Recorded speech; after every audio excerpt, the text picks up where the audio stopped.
And so our next guest is Lasheera Lee. And I've been connected with Lasheera on social media, Facebook primarily, for many, many years, going back and forth, just, watching what she's doing. And recently, I kept seeing how she was signing new clients to book deals. So I said, you know what? This is the time to pull the trigger to get Lasheera on the show.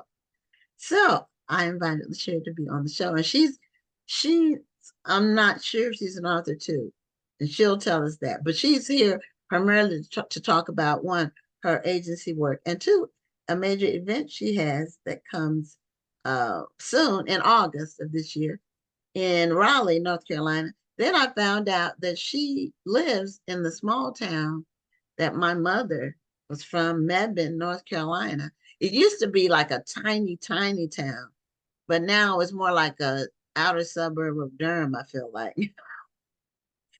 And so it's expanded. But Lasheera, welcome to Black Authors Matter TV. Well, thank you.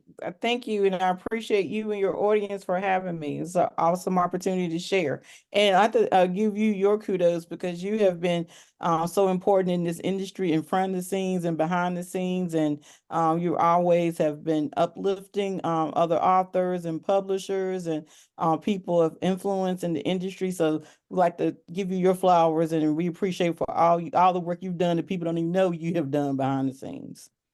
That's Well, thank beautiful. you. I appreciate that. And sometimes things can be a labor of love. And one thing over the years that I've determined and I'm steadfast on, I have a principle. And my principle is that whatever I do is going to be professional. It's going to be, I'm not going to cut corners on professionalism. And so while a lot of times people will want me to do other kinds of things on social media, like doing TikTok videos and things like that, that's just not me. And so I'm going to stay in my lane because I'm not going to try to be something I'm not. I'm not even going there. It's, not that I'm interested in it anyway, but Well, I would love to see you dancing on a TikTok video. uh-huh, I uh-huh. would That make But would I be can dance. I can dance. Now I don't do these dances they're doing now. Some of this stuff that's being done now is really, really low-key porn. But at any rate, don't get me on that. So, Lasheera, how did you get involved in the book industry generally? And then how did you Oh, zero in wow. on the work that you do? Well, I've always been a bookie per se. So even as a child, I've always been an avid reader.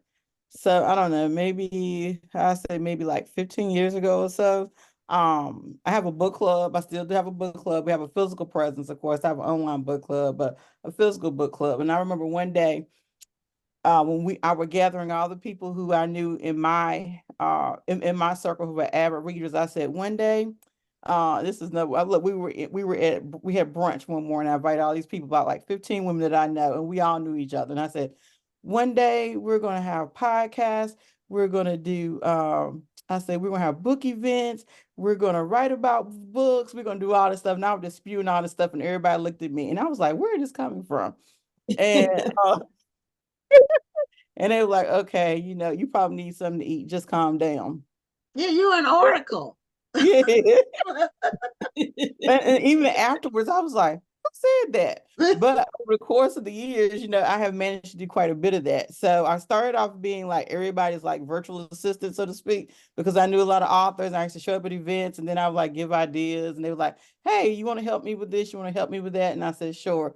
So then it went from that to, of course, I wrote book reviews for RT at the time, Romantic Times, when they were still in print. Then from there, I started having my own local literary event where I wanted to mesh where I was living at that particular time. We had one of the highest illiteracy rates in the state. And Mm. so I was able to get a grant at that particular time. And I had different authors come in, I had different speakers come in. Several of the publishers were able to give away books I had food, people donated food, and I did that for a couple of years.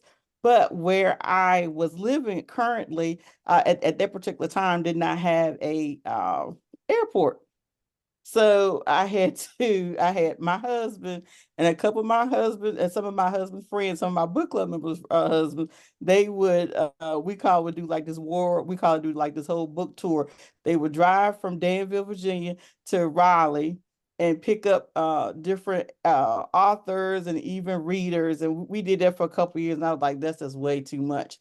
So then look, really, my husband and all our husbands was like, okay, Lasheera, this is just too much. I'm not gonna be honest.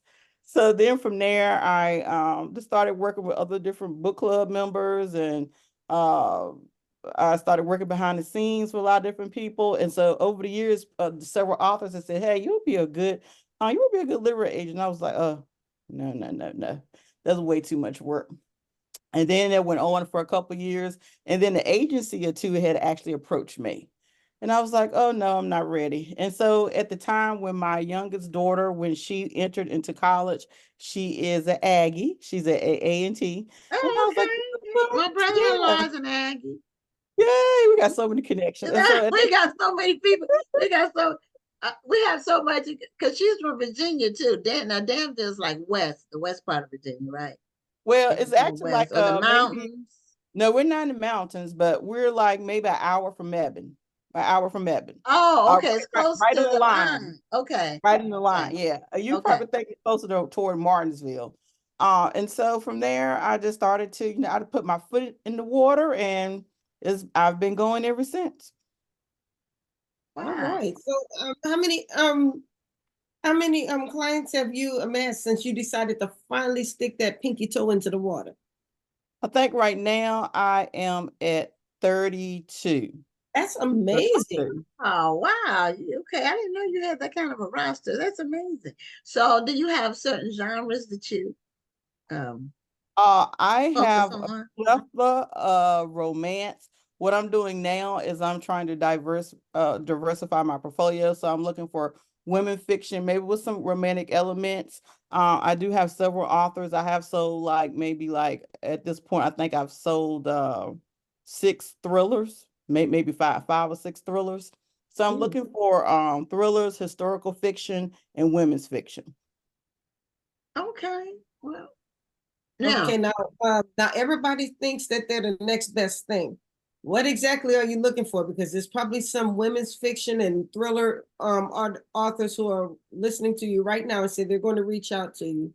Well, let me tell you, I just did I was fortunate and blessed enough to do a workshop at the Atlanta Writers Conference, and I also did a workshop this weekend on how to write query letters. So to be honest, and I told them I receive a lot of queries of people who don't know exactly what they write.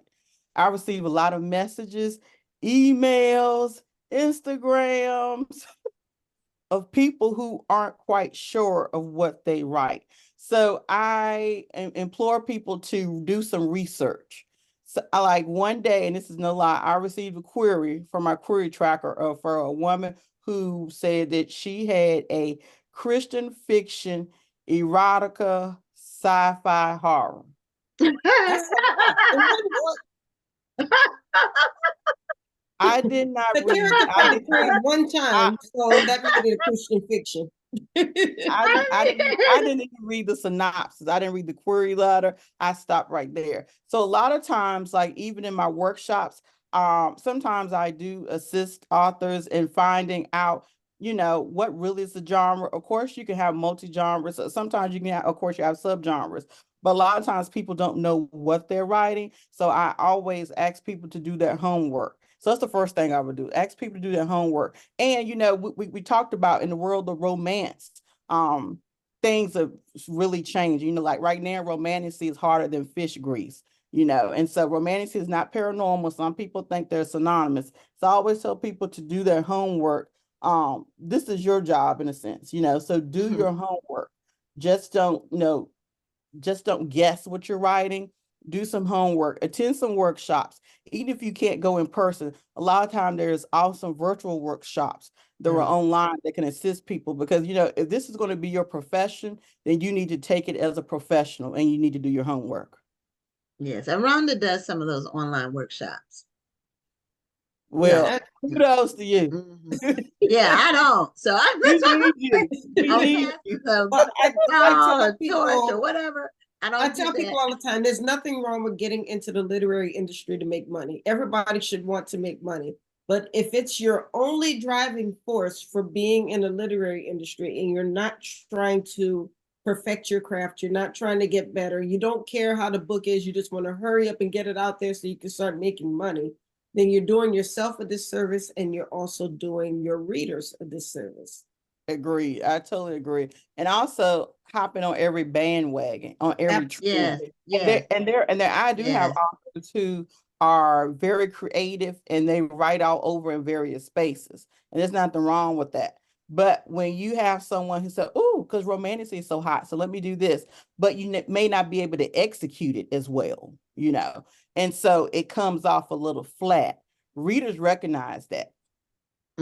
Yeah, If they you're do. not really passionate, if it's something that you want to get into because you're excited about it and you're interested in it, and it's something that piques your curiosity, that's different. But trying to get into a certain genre, subgenre, or writing certain tropes or things of that nature just because you feel like, okay, this is the new hot thing, and you really don't do your homework, your research, and it falls flat, readers will know that. So I Yeah, always tell people, just don't do something because of a new hot trend. Do something because you want to do it, because you have an interest in it, and it's something that you're passionate about. right. And if you can't write in that genre, in term meaning It's you don't okay. have any experience writing, it doesn't matter if it's hot or popular. If you can't write it, then that's not for you. It's not. And I agree with you about bandwagons. Now, I think some people, well, there's a couple of things I like here. You know how you hear stuff like chatter? Okay, one thing I hear about is people who are saying they're making all this money on Amazon writing books with no words in it. And I don't know what that looks like exactly. Well, they're saying that they're Doing making journals? workbooks Are they and making journals. journals? Yeah, they're making workbooks and journals, maybe coloring books. I mean, which is fine if that's what they're going to stick with. But even if you're going to do that, make sure you do it well. It shouldn't be something that you just slap together. Well, it's not a book though. It's It's a like book. telling It's a just not. It's not story. the books we look at. Yeah, A yeah. Like, journal is not a like some people. book. Look, you don't give me a hot trouble here, so I'm gonna step out of that one. I But mean, there I are think they people. call them low content. They call them Yeah, low they do. content. No, it's really no content, but everybody is a lot of people trying to get rich quick. And it's not just in books, it's on in a lot of things. Everything. Yeah, Everybody, Mhm. everything. everybody is a microwave society. And you might make some money for a minute, but if you're trying to build a career, it needs to be on a solid foundation. Yeah, I will agree with that, because if you look at some of your most successful writers, and sometimes they may have a book or may have a product, because a lot of writers now have products, like book boxes or other things, branding, they're branding themselves. And they Mm-hmm. may have a book or a box or something or a product that doesn't hit the market as well as they have expected or they're not accustomed to. However, their true base stays loyal to them because they expect that stability from them and they can expect it. So I will say, and I often tell people, study some of the most successful writers, regardless of the genre, and you see how their customer base has remained loyal to them because they know that they can count on them. It's the consistency. It's not like, you had to have a book out every, like eight months, but they know that when that book comes out or that product comes out or that box come out, they can expect the consistency. And that's how I think you can like breed sustainability in the industry. Yeah, but too, these people have been writing for years. It's Mhm. not a fly by night. It's not something they just walked into. They might have been writing for 20 or 30 years or 10, but it's some years they've already put in. They paid their dues, so to speak. And so they built an audience, a following, some people who know that if they buy their book, they're not going to be disappointed. Now, I want to ask you about this AI. because I think some people are gonna, well, they probably have already started writing books using AI, just telling AI what they want to put in it. And have you encountered anything that seems like it was AI written yet? I have not in my queries. I will tell you that I am not a proponent of that in writing in any way, shape, or form, because it is taking ideas from various established authors, people who have taken their time, their money, and their resources, and AI is generating an idea from their particular books. We all know that there was a great, and there still is that lawsuit that the Authors Guild is trying to win in court against AI, against a certain company. And it's been documented where several of our authors' works have been taken as a part of AI. So they are generating stories based on various authors. And so I think it's a great disservice. I think it's a travesty, if you will. And I don't know where it's going to end, but I do hope that it will end with these authors and various authors, their work not being allowed to be utilized and brutalized and plagiarized in that manner, because Right. that's what It it is comes down plagiarism to. because AI is It's just plagiarism. copying what's out there. It's not generating something No new. idea. And that's the point where I think maybe not even maybe a year ago, a lot of people were upset that Amazon weren't allowing so many books to be uploaded per day. But the reason why, the rationale, is because they're trying to make sure that and it's hard to do, it's hard to police, but they're trying to diminish the amount of books that can be uploaded, and someone can upload, I hate to call the person an author, but a person who's using AI to generate content, they're trying to diminish the impact that they can have by not allowing so many books to be uploaded per day. Because what was happening, unfortunately, people who were utilizing AI and I guess become like very versed in it, they were using that content and they were uploading many books per day. And so when people were upset Oh, about it, they didn't understand that that's the rationale behind that. They were trying to diminish, that impact that it has. I mean, the problem, it's all about abuse. I mean, because AI can be used to help an author in certain ways, but it should not be used to write your book. It should not Yeah. be used to edit your book. I mean, there are certain things that there are sometimes when I'm looking for hashtags or if I'm looking for SEO search terms, I might use AI for something like that. But I'm never going to take anything Yeah. from I'm AI not talking and about in then that adopt it as reference, but I'm myself. talking about actually using it no. to Write write a No, whole books. book. no, that's Yeah. what that's what I'm saying. I'm saying that there are ways that authors can use AI to assist them, but it should never be used to take the place of you writing your own book. And Exactly. I can tell a chat GPT story a mile away. You know, they because a lot of times they write the same. Flat. Yeah, and it's flat, and it's just like, it's pretty much the same story. It's the same Mm, verbiage. It's the same everything. And you can like, oh my gosh, it's just like a flat note, pretty much. right. That's what it is. So Yeah, it's um insulting to the readers. And as a reader, if I read something and it seems to be that one, I'm not going to keep reading. Two, that author, I will never read anything by them again. So whatever they think they're gaining from doing that, they actually people who read can pick it up. can do can They discern. can detect it. Yeah, they You know, can. An avid the reader reader. knows. Yes. Mhm. Absolutely. Totally Now, we agree. were talking a little earlier about things that you were looking for, and you said that a prospective author who might want to sign with you should understand their genre. They should do some research and know what type of writer they are. Because I even when I'm watching American Idol, they say we need to know who you are as a singer. You need to know who this author is as a writer. So, but what are some other things that you're looking for? What Um, story originality, like maybe. well, I won't tell you the truth. I look for things that are outside of that too, because I believe all money is not good money. So I do look at what people put on social media, if I will. Um Interesting. Yeah, yeah, it's Okay. just true because Can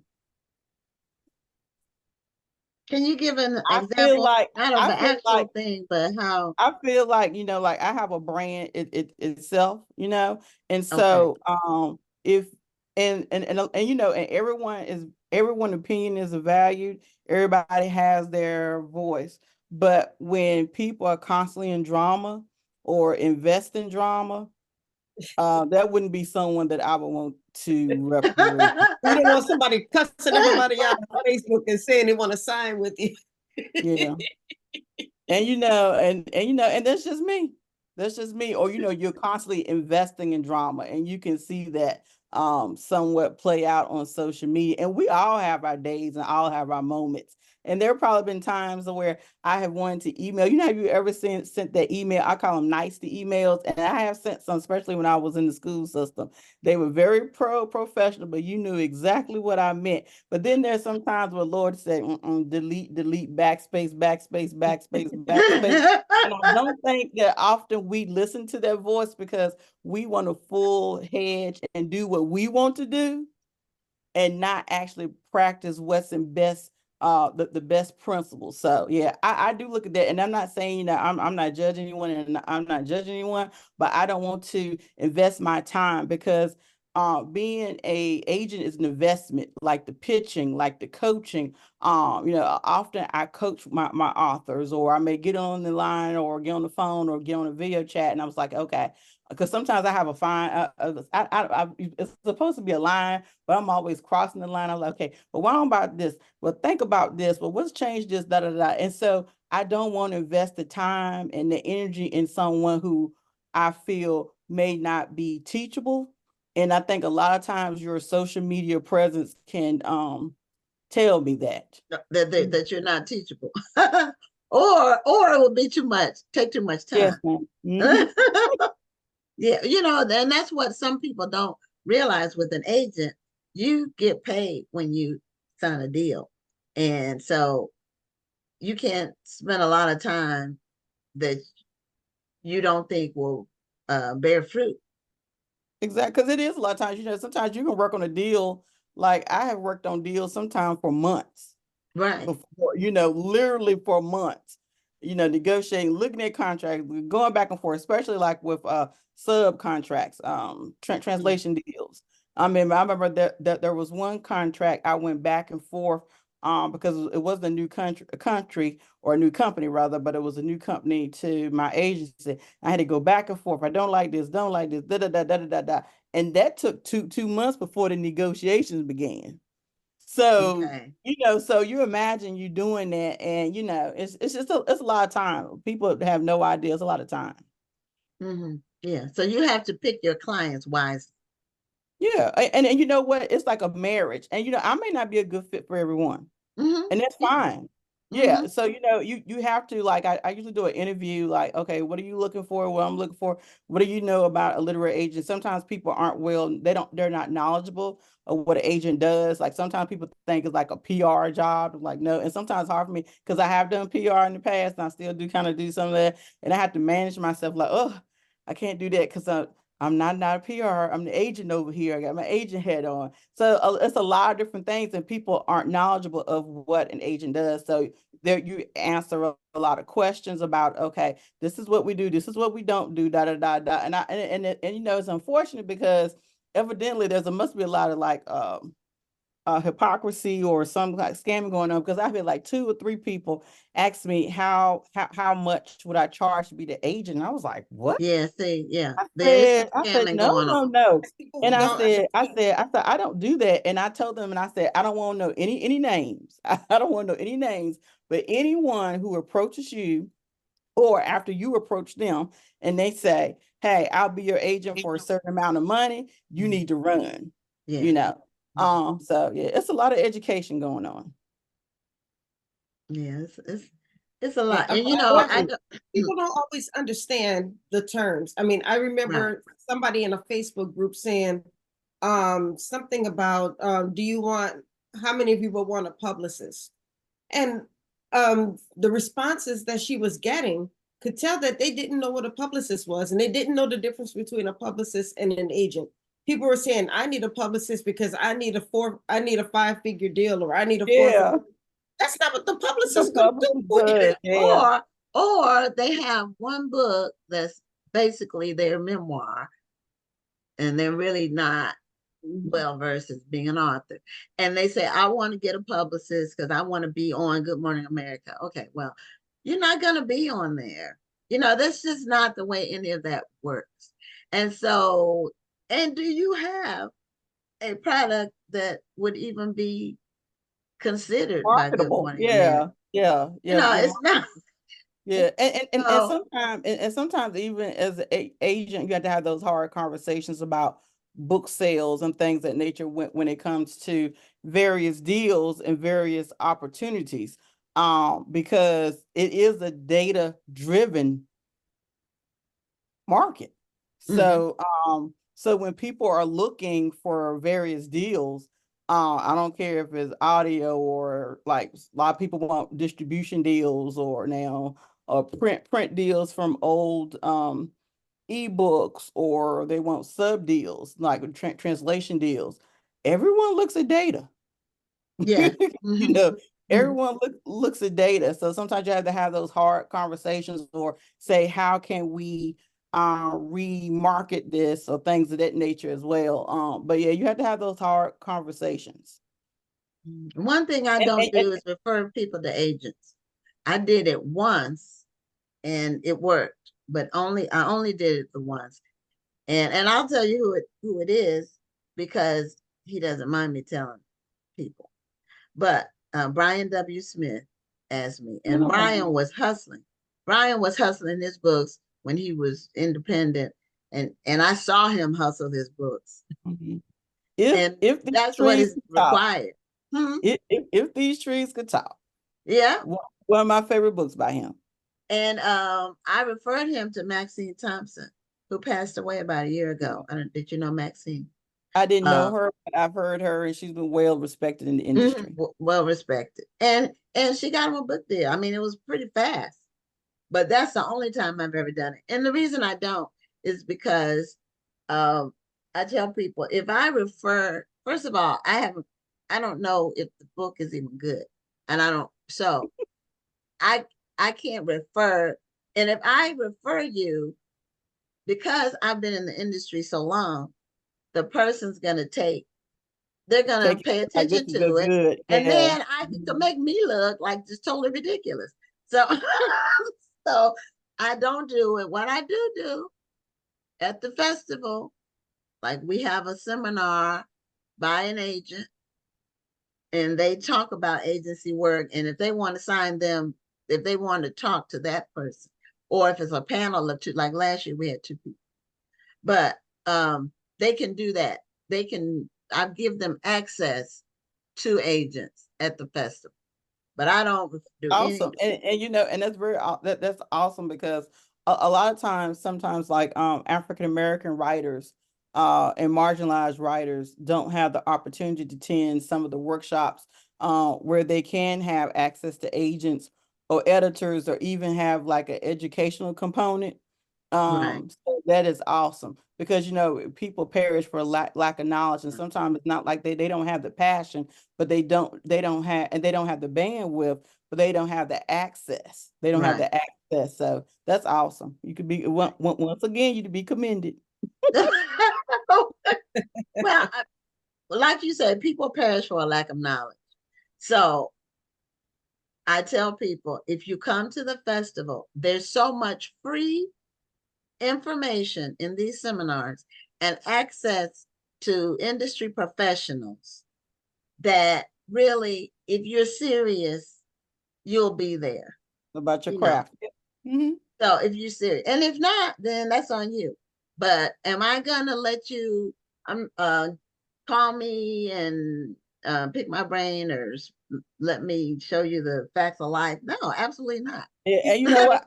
Pay I used to bills. do that. I used to do that, but people will wear you out. Yes, And they will sometimes wear you out. intentionally, but they don't realize, like when they message you, they're not the only person messaging you.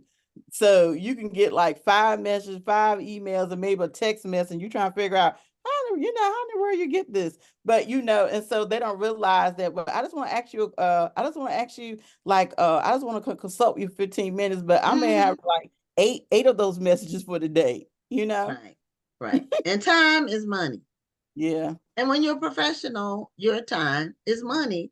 And it's really insulting to not respect that with people who've been in the profession. I don't believe in free services, free professional services, period. I just, because I don't give my time away. And so I don't expect somebody else to give away their time. So I have two quick questions because we're at the end of our segment Oh and my we goodness. announced our This is finally. like It goes this like fast. being there like a kitchen table with some of your best friends.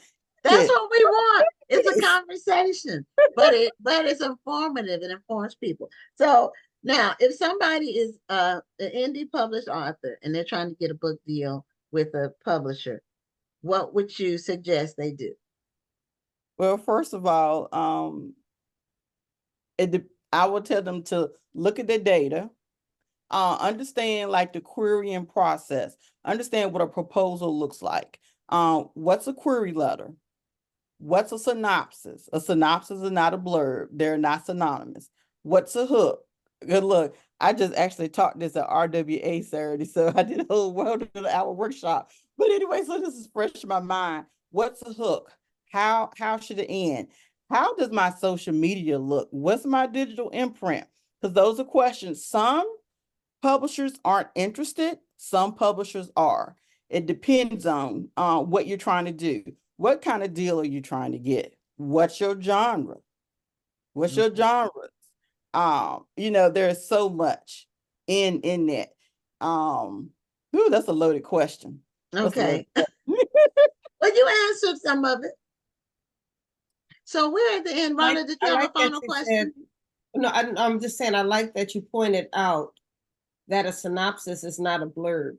Yeah, a lot Because of people often think people that. think that they're writing a synopsis not to a prospective reader, but to a publisher, and they'll say something like, "You'll have to read to the end to see what happens next." The No, publisher's they going to put don't. that down. In file 13, in file 13, most definitely right Right, here in file file 13. 13. Yeah, and then also knowing to outline, because a lot of times when you come from the indie space, I know my time is up, but come from the indie space, people are accustomed to writing as will. But if you want a book deal, and if you don't have like a history, and you may have you may have a phenomenal history as an indie writer, but that doesn't necessarily transfer to the traditional space.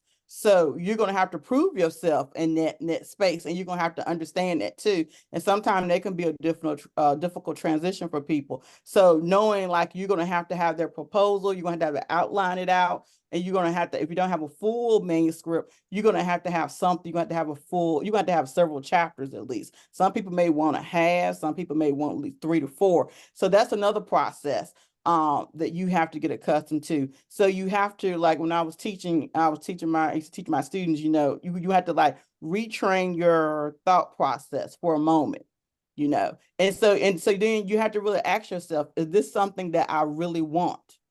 Is this something that I want? Because you're going to have to do several things that you have not been accustomed to doing. So you need to ask yourself, and it's fine if you don't want that.